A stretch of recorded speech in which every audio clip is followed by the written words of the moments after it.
what's up guys, and welcome to my brand new YouTube channel entitled Blake's Take. I'm Blake, and I'm really excited to be talking about my first topic, which is the film Ready Player One, adapted from the novel by Ernest Cline, directed by Spielberg. The quick synopsis is the year is 2045, and everybody's lives are pretty terrible, but everybody can escape into the Oasis, a virtual reality world where anything is possible.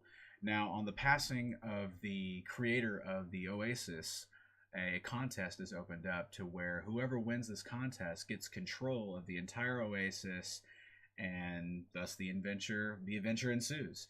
The main character, you're following him through all the different puzzles and challenges in order to win the contest and gain control of the Oasis. So, what did I think about it? It was awesome. Totally awesome. I had a great time reading the book. Made me feel like a kid over and over again, and the movie did exactly the same thing.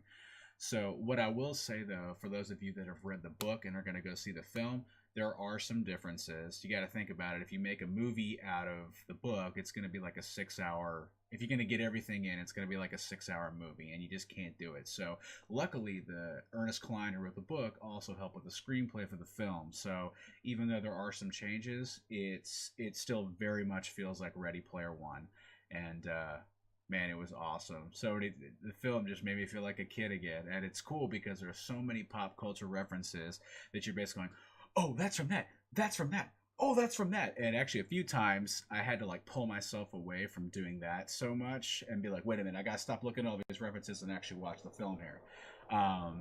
But it was awesome, and it's really great to see Steven Spielberg going back to making these fun films, like when he produced Back to the Future. You know, doing Indiana Jones type stuff. Even Jurassic Park, as scary as it was, you know, this kind of film that we haven't seen from him in a little while, it's awesome. You know, E.T., just these fun, not necessarily a kid film, because although this makes you feel like a kid because of all the references, it's not completely a kid's film. But it's fun. The entire film is fun. It ends and you're like, you got a smile on your face. Totally have a smile on your face. As far as going back to the book versus the film, there are some differences, big plot differences, because they had to take all of this material and stick it into, I think the running time is 2 hours and 20 minutes on the film. But it's great. The choices that they made, the changes they made, I really didn't have a problem with. And the only thing I will say that if you haven't read the book and you go into it, you probably will miss some of the character development, only because the book builds on these characters so much more. There's a lot more backstory. But is anything unbelievable except for the fact that it's a virtual reality simulator? No. I mean, the characters were great, the actors were great, and yeah, I totally enjoyed myself, and I highly recommend the movie to anybody that enjoys movies, but specifically sci-fi, fantasy, video games. Whether you're an old gamer, a new gamer, or you just like video games, you like sci-fi, you like fantasy, you're gonna have a good time watching this film. And I really, really highly recommend it. And if you haven't read the book, I would highly recommend that you go check that out as well. It's a fun read, it's a quick read, and yeah.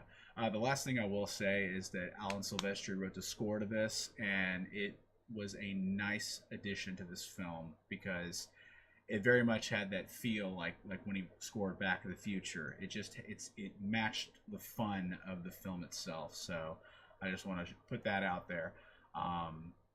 That's pretty much it. Tried to avoid spoilers as much as I could. There will be a discussion and spoiler and really in-depth discussion on the book versus the film at a later date. That's my 2 cents on it. That's my take. I dug it. I recommend it. Go see it as soon as you can. I know I'm going to be seeing it several more times just to make sure I can catch all these cool pop references they have. And that's pretty much it. So I appreciate you stopping by. If you liked it, drop a like, and don't forget to hit that subscribe button. Take it easy.